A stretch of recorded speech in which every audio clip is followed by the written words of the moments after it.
Though it is 2 points ice, even if they win the next game and win the 1v1 tournament, sorry, the 1v1 match here, they would still play out all 5 games. So we still have 3 more exciting 1v1 matchups. And the next match is going to be even more exciting, Vedius, because we have 2 mid laners taking on one another, as Ceros will be taking on Seiya. Now, we've hyped these players up well-deservedly, I feel. We've seen very impressive performances. Well, not so much from Seiya recently, but in the past, Seiya has been all about outplaying his lane opponent, going for kills, and I have heard secrets, I have heard whispers that Seiya has come prepared with a pocket pick. Now, I'm not going to say it out loud just yet. Not until we get into Champions Select, or actually not at all, unless it gets locked in, because he might be saving it for later on in the tournament. You never know. So this man, he has a pick prepared, and if he brings it out, my word, it'll be exciting. It'll be a good time to bring it out to secure this match for Team Seiya. We'll be looking for this win over Ceros. You know, it's 2 mid laners, Vedius. You might get your wish come true as well. I want 2 Katarinas. There could be 2 Katarinas. Wish. That's my wish. Okay, because blades everywhere. I'm actually really curious, because I haven't tested this, but if you can get resets off of your opponent's blades. I would assume you can't, but you know, like there's no guarantee that that isn't the case. Like you can catch opponent Draven axes. Yeah, so if you can catch axes, you should be able to pick up blades. You'd think so. You'd think that'd be the case. That'd be hilarious. That makes me really surprised though that you didn't challenge Rusty to a one-on-one Katarina. He wouldn't, because he so what he wanted is he said, hey, how about we do 2 champions that neither of us play? What he didn't know is I played Lee Sin for a year, but I didn't tell him that. So that's why he didn't want to do Katarina. So he just said, you know what, let's not do Katarina, because I feel like I'd be heavily outclassed. So I gave him the benefit of the doubt, and I gave him a fair and even matchup. Well, we still have a chance to see 2 Katarinas in this match, because both mid laners will be taking to the Howling Abyss shortly here. Ceros taking on Seiya. We're into Champion Select for the 3rd 1v1 match of this Best of 5 series. Right away, Caitlyn being banned out, LeBlanc is the 2nd ban. I gotta be honest, at first I thought this was Eye of the Tiger, and I was getting it really hyped then, you know, like start the montage going, you know, both these players, mid laners from their respective regions that have been considered one of the best. Mate, this is better than Eye of the Tiger. Oh, what are you talking about? Certainly getting me hyped. Very consistent bans throughout. Nothing too surprising as of yet. LeBlanc and Quinn going to be taken away from the side of Seiya. Means the Cassio is still up, one of Seiya's favorites. Has been, he didn't have a great performance earlier on in the day, but that doesn't take away from the fact that he still knows how to from Team Ice. Well, we saw the Vel'Koz earlier on in the day work surprisingly well against Oceania. I mean, it was a very good pick, something that he's very comfortable on. But Seiya saying, hey, I need revenge for my bad performance earlier on, so what better way to do that than to play the Revenge Master Draven? This guy going to be spinning his way and perhaps guarantee that win for us. Well, we saw earlier, Ceros was, like you said, able to take down Swiffer one-on-one and took him down from 100% health to absolutely nothing, so he should be very confident on this Vel'Koz, but he's up against a Draven, and it seems like Draven's bringing Exhaust and Ignite onto Summoner's Rift here. That does seem to be the common theme. Ceros deciding to go for heal. I can respect that, you know, because typically you don't run Ignite on the Vel'Koz. You know, it is something that when you're playing a mid lane mage, you're not really ever in range to use the Ignite, and if you're getting in range of a Draven, I mean, you're kind of asking for a bad time, so I can understand why he'd want to do that. Helps him disengage, help him, you know, in a bit of a tricky situation, but in terms of the early game, definitely in favor of the Draven, especially if he's going to go likely for a double Doran's Blade into the 4 long swords, something that Rusty and I did yesterday, where if you're on an AD champion, it's just better to stack those long swords in the early game, because they just give you so much item efficiency, and it's just so easy to pick them up. Whereas for the side of Ceros, it really feels like on his Vel'Koz, he just wants to sit back, you know, relax a little bit, try and poke the Draven out, farm till 6, and then look for that all-in engage. But we're getting back onto the Showdown here as we're heading onto Howling Abyss for the matchup between the 2 mid laners from the LJL and Latin America North. We'll have to see which one can pick up a win here for Team Ice or Team Fire. Now the risk for Seiya. Gonna get to lane a little bit slow. Now this is another big risk, right? This is another layer to the 1 versus 1 fish, because buying your items, knowing what you're gonna buy first is very important, because you wanna buy, get straight into lane, and then get control over that front bush, because it not only does it give you poke priority, but it allows you to set up the wave so that you can actually freeze it and get it pushing towards you. Now Seiya, he managed to get there soon enough that he could go back and move with his minion wave, and now he's actually using the minion wave as a wall, so he has good understanding that the wave, the bush no longer belongs to him, but Ceros, his understanding of geometry is just next level.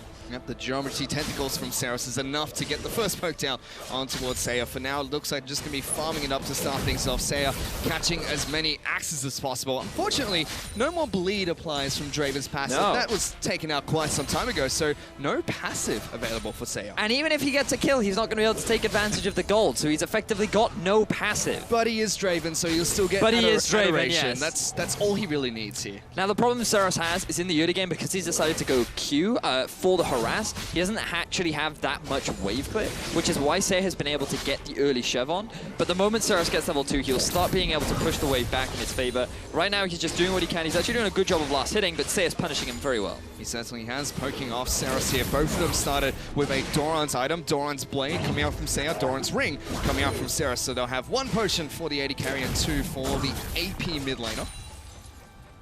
But for now, Seiya just still hovering the wave just beyond the tower aggro of Ceros, making sure he shoves it in and denies as much farm as possible while poking away with his auto attacks. Well, props to Ceros. He actually hasn't... Oh, I was just about to say he hasn't missed a farm, and then he goes and missed his one. Ceros, letting me down, my friend. Now, the healing packs, these are actually really interesting because they spawn at the 2:15 mark. And what you want to try and do is, if you can, you push the late wave up, ready for that point, and then you take away your opponent's healing camp. Because if you're able to do that, you have a massive sustain advantage, and you can afford to take trades that you necessarily wouldn't want to because you still have your healing pack in the back half of your base. Unfortunately for Seiya, was not able to deny Ceros' healing pack. He still picked that one up for himself, got a bit of health and mana back to sustain underneath his own turret. They're still just farming away here. Seiya does have the slight advantage, but is running out of mana. Will head back towards his own turret to pick up his own health relic. I mean, right now, you can just... It might not feel like it, but there's actually a lot of tension between these two players because when you're actually on stage in this environment, it's just, you're constantly thinking about, when do I go in? You're trying to track cooldowns, you're trying to track abilities because you want to pick the best window to try and outplay your opponent because in reality, no one wants to go for 100 farm. You want to kill your opponent, you want to prove that you're the better player, and it's just...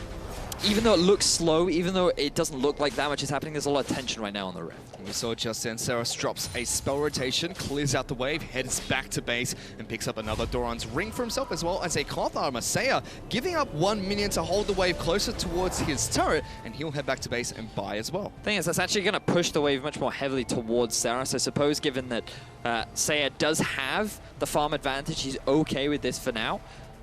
But it does mean that the wave will push towards Ceros. So this isn't actually a bad thing for him. He wants to work towards that level 6 mark. He's even positioned in a way that he can get a bit more harass down onto Seiya. But here we are, the sword build coming out. Ceros even picking himself up a bit of armor to try and mitigate that damage that he's able to throw out. And now Ceros can be the one to be on the aggressive. Seiya's being rather aggressive there, tries to knock back Ceros, but heads in towards the brush. Seiya getting slowed down. And Ceros is now the one that's pushing in towards Draven. Not able to keep up with the Vel'Koz anymore. Seiya taking a lot of damage. Remember, the lack of flash is going to make it really hard to avoid that knock-up coming out from Ceros. And if he does manage to land one at level 6, I mean, you're toast. You really are in a tricky situation, and Seiya just has to kind of go in for the all, go for the all-in. Ceros is really good with hitting his Qs here, weaving it in between minion waves, while still making sure he farms it out. Gets a knock-up on towards Seiya. The Void Rifts come out as well. Gets both procs on top of that. Ooh, he's doing some work on towards this Draven. He certainly is. And right now, Ceros, he is about... Ooh, he's 3/4 of the way to level 6, so he's going to hit that level 6 mark much sooner. He's keeping the pressure up on the minion wave. So right now, he has actually claimed the minion wave lead. Unfortunately for Seiya, wasn't able to gain much during the early game aggression. And right now, the court definitely feels like Ceros is the one in control. Like we said earlier, Team Ice, they have 2 wins already, so Ceros needs to win this for Team Fire to keep their hopes and dreams alive in the 1v1 match here. Seiya still getting pushed underneath his own turret. Ceros making sure he pushes out the wave, gets some good poke damage down. He has hit level 6, so has Seiya.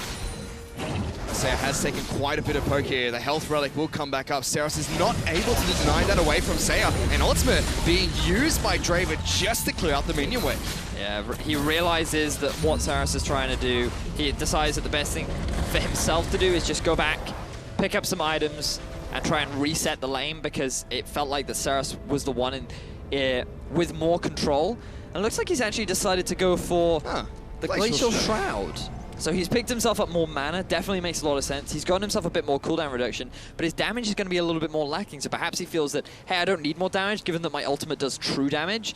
It's unlikely that Seiya's going to be stacking magic resistance anyway, so I may as well build to not die, given that I know I'm going to win the farm, and here we go, he gets the knockout. He gets quite a bit of damage down there. Seiya still holding on to his knockback in case Ceros decides to use his ultimate.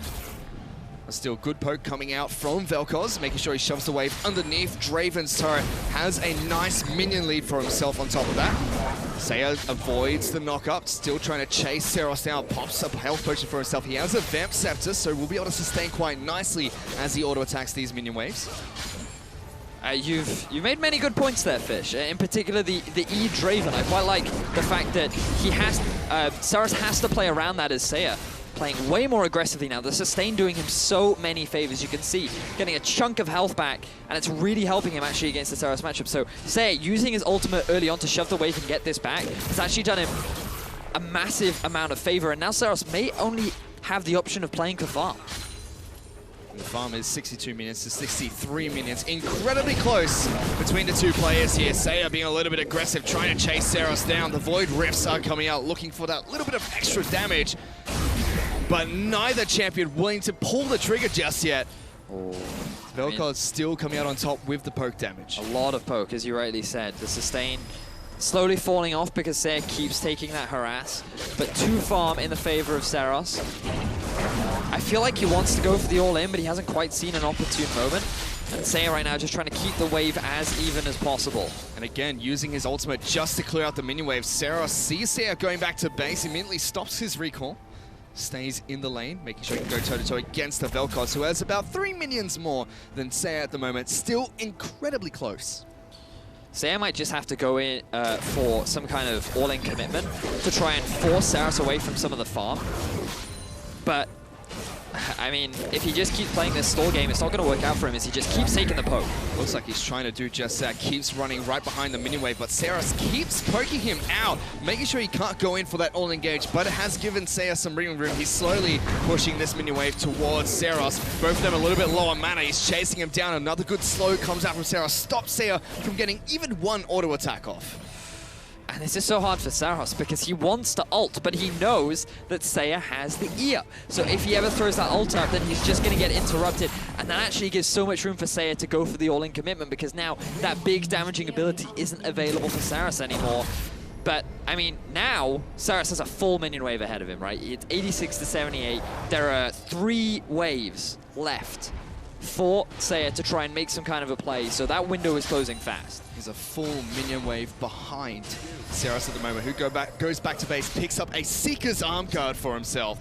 He's going to have a lot of armor coming back into the lane here. Seiya has picked up a pickaxe for himself and a refillable potion with his brown boots just to give a little bit extra movement speed. Trying to go toe-to-toe against Ceros, trying to zone him away. Takes a turret shot for his troubles there. The Void Rifts are trying to cut into Seiya, but he's dodging back and forth, picking up as many axes as possible. The ultimate comes out, gets a ton of damage down on towards the Draven, cancels it, but a little bit too late, and now they're back to farming in the lane. And now Seiya's just trying to shove this wave underneath the turret. That's his only hope. He's going all in. Exhaust has come down by both champions. Ultimate comes out from the Draven, but he's taking so much damage from Ceros. He's trying to even out the minion wave here as the health relic will come out. Ceros is not going to be able to poke him down. He's going to try and farm underneath his own turret. Now, if he can get the majority of these minion waves, he's going to come very close to actually ending the game on points. 97 to 91.